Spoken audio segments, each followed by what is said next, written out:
Hey everyone, Kyle once again, and welcome back to the next episode review for Yashahime Season 2, Episode 17, or 41, Akuru's Pinwheel. And I gotta say, I thought it was another really great episode. I said this series is now starting to pick up now. It's starting to get more exciting now, because things are about to, get more dangerous, dealing with the Grim Comet heading towards Earth in the future. So... and a lot of things is going to be happening. So, and just with this episode, we got some nice, which I'll get to right now, like nice family bonding now with Moroha interacting now with her parents now since they're alone together now. So, I thought it was a really sweet, wholesome moment there, which I love, So, but getting this, start off with the episode. Start off with the future. Back at the Higurashi Shrine, we see Kagome's grandfather staring at the Tree of Ages. Kagome's mother is there, and so is Mei. And Grandpa is noticing something is very off right now. Like the mention of the Tree of Ages. Saying like there's certain shadows on the Tree of Ages, so he knows something is pretty off. And of course it's really nice that Kagome's mother is very concerned about her daughter and Toa as well. So that's very nice as well. Nice that she still wonders if Kagome is still okay. So it shows that she's still concerned. And then we see the Green Comet. Slowly coming into Earth, and we cut back with Osamu Kirin, Kirimaru's incarnation. He's the only one in that world who can see it. So he's the only one who can see it. And he said he's the foreign entity of this world. So, and he's on the steps of the Higurashi Shrine where Mei quickly says hi to him. And he says hello back. And it's funny that He says he cannot bear a thought of young lives like Mei's could be wiped out by the Grim Comet. And although I find it quite funny, you have that sinister music like Naraku's playing, like if it's Naraku there, that sinister music playing. But while Osamu Kirin is saying that, so it's quite funny though. But he says he doesn't kind of says how young lives like Mei's can just be wiped off the face of the earth. So I don't know. But we'll see what happens because Osamu Kirin, who knows, he maybe also a bad guy as well, but he's just playing the nice guy, so who knows. But I know that he's in the intro. He's in the intro for this. He's in the new intro, so maybe he's gonna be more of a key part of this. He is gonna be more of a key part of this now, so. So we cut back to the end of the previous episode when Toa just drained all the Haku out of her father Sashomaru, and then she collapses, just dead red eyes, wide open, unconscious, saying that her Kona has now been extracted, has been drained, because it mentioned like how Haku works. It's like what makes your body. It's like making your body move and all that, right? With a cone, it's like how Haku is making how your body, it makes your body move and function, right? But with the cone, it makes your heart and mind to function. So pensing your soul basically. So her soul has been drained, basically. And Toa's that shocked look on her face when she collapses. Rin's screaming Toa, which is it's just that's nice how you hear though, but just showing a mother's concern, right? So that she's pretty much, but Jokin's saying that with her cone drained, it's saying her mind is pretty much dead. And then all of a sudden out of the blue, just Akuru just shows up. I mean, Akuru, he is just such adorable. I have to admit, he is such just the cute little guy, which I have fun with. And I mentioned how Jokin was like, how they mentioned only the dog clan can see it, and I mentioned does Jokin can see it though. That was my mistake. He says here he can hear the sound of the pinwheel, which means he knows the Akuru is there, but he cannot see him. Okay, so that explains it. He just hears the pinwheel, which means he knows he's there. So, okay, that explains why Jockin... Okay, so Jockin doesn't see him. It's only the members of the dog clan can see him. But Jockin was like, why does Jockin... Because a while back I was like, why does Jockin see him, right? No, he just hears the sound of the pinwheel. Which means he knows he's there. So, yeah. So, yeah, he doesn't see him. He just hears the pinwheel. And so, Akuru just uses his pinwheel to use his, like, whatever powers he has.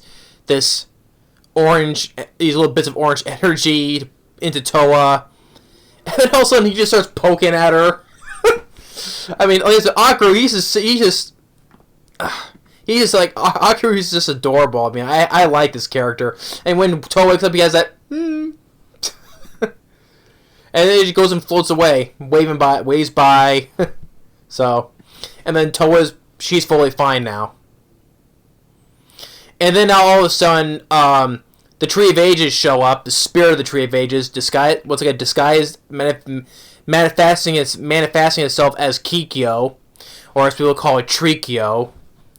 So okay, I can say that's more of a short term, Trikyo. So she's telling them that Akuru has acknowledged the both of you. Then we cut back to which I really enjoyed, with Moroha and her parents sitting at the Bone Eater's well, and then we talk about Chio and Shippo. They're just sleeping. And she's asking if Sashomu's all right. Inuyasha says that that he's fine. He doesn't smell any blood. Which means, because he also probably knows because how strong Sashomaru is. It's not that hard for him to be defeated like that. So, and I like that. And here we get the sweet moments where they said her bonding with her parents, saying that we get what Kagome says. I came from the other world through this well. And she's like, what? Oh. And we have the whole time we have Moroha, sitting, dog position, right? Like sitting how a dog would, because yeah, I get it, she's she has like dog demon blood in her, so that's why she's sitting like a dog. But as she explained how she came through how her mother came through the Bone Eater's well from the other world, and she's saying how this place is very important, is a very, very important place to me and Inuyasha. Then we see Inuyasha turning red. So, and she's like the whole laughing, like was laughing, and now we can explain what was the second bow and arrow that Kagome was having, because how in the previous episode how Kagome was carrying two bows. Well, apparently the second bow she made for Moroha. So okay, so I was like, why she had two bows with him? Oh, okay, because she made a bow for Moroha. Because ever since when Kagome and Inuyasha back at the Board of the Afterlife, the time when they saw her flying through the air, because from the time when Rion transported her to get to Setsuna and Toa, when she was flying through the air and when she saw them, so they decided after that point they made a bow for her, and they said it's made from Inuyasha's hair. So and they get what else have they gathered? So they made the bow specifically for her.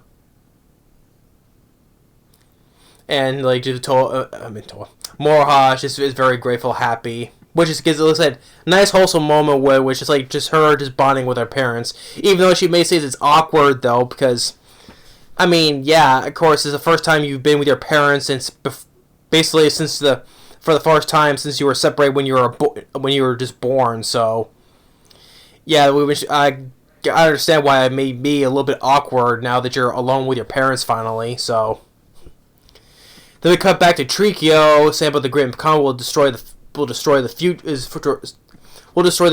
and he's telling the twins that they also destroy the comet and the foreign entity. Hence means they have to destroy Osamu Kirin as well. So they have to go to the windmill. They have to go to the windmill of time to use that to travel to the future. Um, and then like the tree goes just demands it, because I can barely remember because I forget the last time we saw the Spirit of the Ages, based on the time when they first arrived in the feudal era. At first, it was like they were just She was like requesting the half demon princesses to destroy Kirimaru and the comet and all that, but here she's just flat out demanding it. You get this. I thought it was kind of a funny moment where now we have Rin saying that glad they were able to survive and how she was unable to help you. I mean,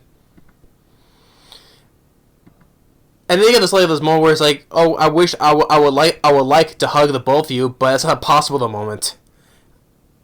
I'm like, I mean, a couple seconds is not gonna hurt. You have the time to just quickly hug them before they leave. It would take a couple of seconds. Like you can do that right now.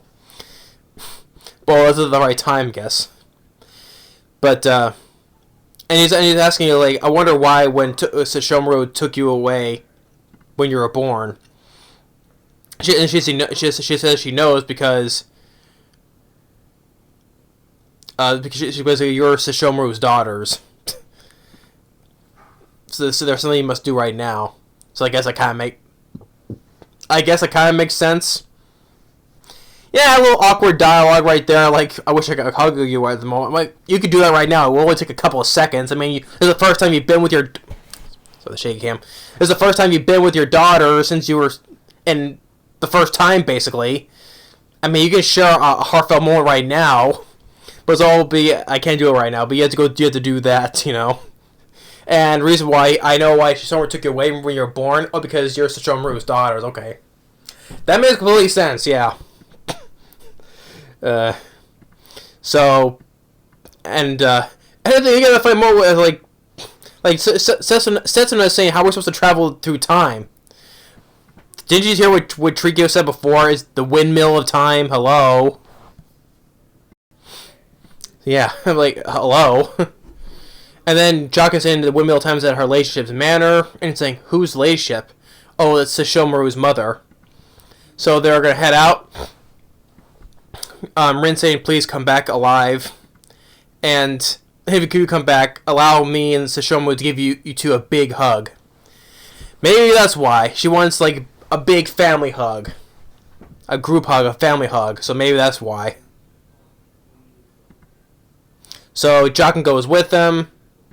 Rin starts crying.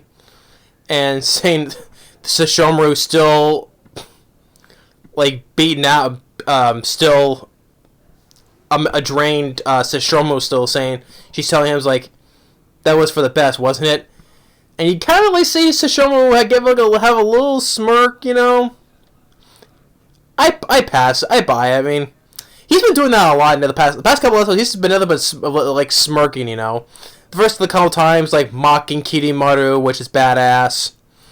But here's like, he's like kind of like a little smirk as they left, That's nice. And then all of a sudden back with Moroha, Kagome, and Inuyasha. Kirimaru shows up, which you get this fun battle, and he's like, and this is where you get the first time you see like Kirimaru really agitated. He's like really irritated, aggravated. So he's like, and then Inuyasha goes and wants to fight, and Kagome is in, and then Moroha's like, you know what? I've survived this long without running away, so I'm gonna fight too. Okay, so yeah, family fight, good. And like just Kirimaru, he just looks really frustrated. And so, and it was nice to know that Inuyasha, we see his wind scar, which we haven't seen in a long time. This is the wind scar. Kagome fires her arrow. Inuyasha using his adamant barrage, he blocks all that. And Kirimaru's like, I will not hold back against women and children anymore. So, and I'll destroy all the clan and the followers. And Moroha fires her other arrow, which is somehow like looks a little bit stronger than Kagome's. And then Kirimaru he gets out of the way, and he's like, I of all people choose to dodge it.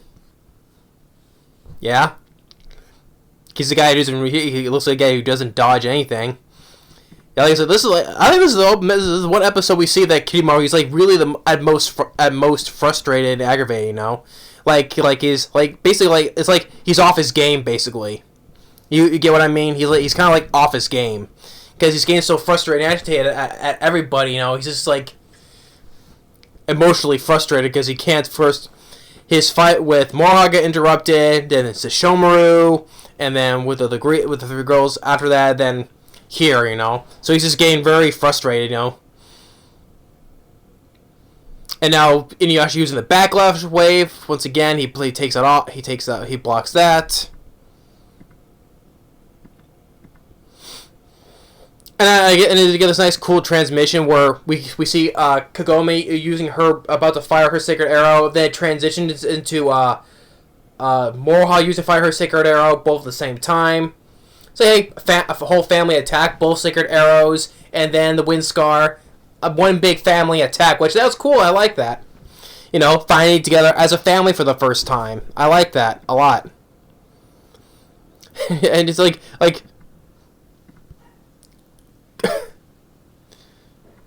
Kidimaru is like he's just had enough of this. Like he just blows the whole place, and then but thankfully like Inuyasha's the sheath for his Tensaiga creates a barrier, and we see just Kidimaru is like totally he's just totally worn out and tired.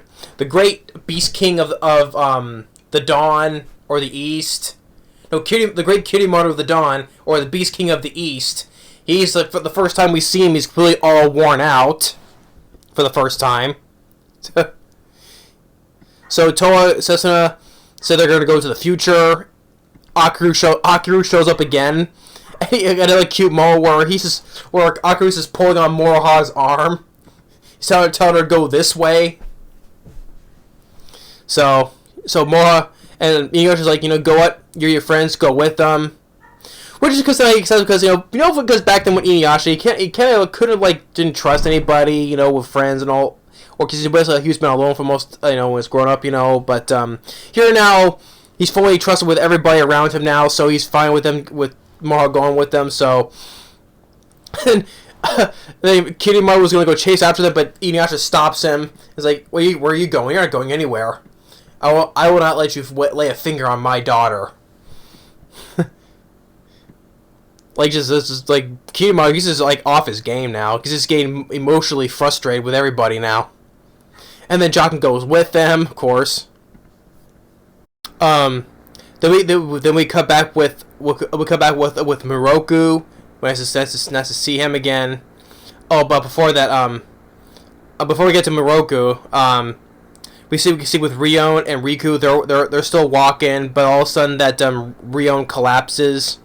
Saying that she can't move, and then we come back Inuyasha fighting with Kimaru-gun, but he kind of senses about Rion, so he flees. But then before Kagome fires one more arrow, but then he disappears though. And then we come back with Miroku, still doing his training, saying hearing about Kidimaru and the degenerate age, and we see Sango. Cool to see that she's back in her her demon slaying outfit again. Really cool to see that again. How we missed Sango, and she's carrying the Black Hiraiko. So I'm very curious to see how effective weapon that will be. I'm curious about the Black Hiraikos. So then he gives them his staff. Hachi arrives with their daughters, and then the funny more where Miroku's like, well, by the way, how the kids are doing well, and we see Miroku reach his hand over and touch Sango's rear, and then she goes and slaps him. It's always good to see that again. That's a bit of nostalgia thing that I like. See, if we want to call back to nostalgia, that's one thing I like because we missed that, right? and he's like, it seems they are. Yeah, sorry about the cut there. It was starting to get dark outside, so I turned on my lights. So yeah, so you can see me better. So after that, and we cut back to about the guy Donjo, the guy who was head of that place, with his annoying daughter, the Princess Aya. I'm like, I didn't expect these people just to be making recurrent appearances, you know. And like I said before, Aya was a little bit less annoying in the previous episode back in episode 6 of season earlier this season with Hisui the Demon Slayer. But I'm like, oh god, we have to see her again. And I guess now her father Donjo, because they have Hisui and Kawaku are there with the other Demon Slayers, saying that I guess now that Donjo, he's also aware of Kirimaru to bring the degenerate age. He's also aware of that now. So they want Kohaku's saying that he's too powerful for us to handle, and he's telling them to get away from here, but saying you cannot slay him. Obviously you can't. And of course, then you got the Princess Aya. Say, oh, don't worry about it. The Demon Slayers have Hisui and Setsuna. If they all work together, they'll sure things will all work out. Because I know that she's kind of taken a little bit of a liking to Hisui, given the fact in the episode they both can kind of find that octopus demon. and then her father Donjo, he presents the sword. You know how Toa's her broken sword was basically the imitation of the real sword. I forgot the name of that sword though, but Donjo presents the real version of that sword. It's like back when Toa first met Riku, he was carrying that sword, but he stole it from that village, from Donjo there. So that's the same sword, the one that Toa has, but that's the real replicant. So they're saying that it's a great blade that can purge evil spirits. It's called the it's known as the Kiku Gumanji. The Kiku Gumanji. Yeah, Kiku Gumanji. So usually he says he wants to give it to Kohaku to defeat Kirimaru, but he was first told to say no, but then Hisui kind of whispers, tells him to accept it, saying that it's from Setsuna that they hear from Setsuna that Toa has the same connection with that sword, so it could be quite useful saying Kirimaru. So then Kohaku accepts it, and so then Kirimaru shows up where Riku and Rion is at, and he explains that Rion's artificial body is reaching his limit. So they say, "Oh no, no one cherishes you, but no one else cherishes you but me." So he uses his Boxagan to I guess when his Boxagan can drain Haku, he can kind of give it back. Like he can take Haku, they can give it back. So and he's saying that Kone's seal has been sealed within these bones and graveyard soil, but time passes, the expand of the Haku requires to move the vessel. So yeah, he gave the Haku so that she can move again. And he's saying that he won't. And then she goes and says, "You won't get any thanks for this." And he's like, "I'm not expecting any." So after that, she just goes and walks away without saying another word. And then I like how Riku's like this, bows to him, and he's like, "You can't be serious." And he's telling him that he's going to go to the other time period soon, and he's saying Rion that would you like to come with me, because that's like one place that she has not seen. So, and then we get with Kagome and Inuyasha riding on Shippo's top, back to Kaede's village. Nice to see Kaede again. It's been a while too. They almost crash. They crash right into her. But out of the mall where so that Kagome says it's been a long time since I've been here, and then Kaede is surprised to see them again, rightfully so, and say that, "Oh, you're alive." And, yep. Yeah, it says saying that sorry for being away for such a long time.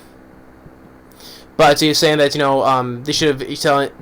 Kagome is telling Kaede to tell the villagers to evacuate to be safe. But it's not a war. It's something worse, so that's going to happen. So they all get to or the rest of our gang. They get to Sesshomaru's mother's manor. They see the windmill of time, and Sesshomaru's mother is sitting there casually, just smirking, which I can't wait in the next episode how they're gonna react, because that's also their grandmother as well. So I can't wait to see how they're gonna interact, how she's gonna interact with them. And then we cut back to the future again, where we see May with two of her friends, and then we see those three-eyed crows. You know, like those three-eyed crows we saw from like basically from the beginning of Inuyasha when they first took the Shikon jewel. You know, that the crow that Kagome hit that caused the shattered the jewel to pieces. Yeah, we see those three crows again, but this time they're in the future. Okay, so demons are slowly pouring out into the future. And we see Osamu Kirin. We see him use a bit of his powers to vanquish them. But the children don't know that. They say, oh, they disappeared. But yeah, Osamu Kirin shows that he can use his powers here. He can use his powers in the future. And he's saying those Kurion crows, they're supposed to be went extinct 500 years ago. So the demons that never existed within the world, in this world, have now started to appear from the Green Comet. But what how he says what can he do about them in his current state?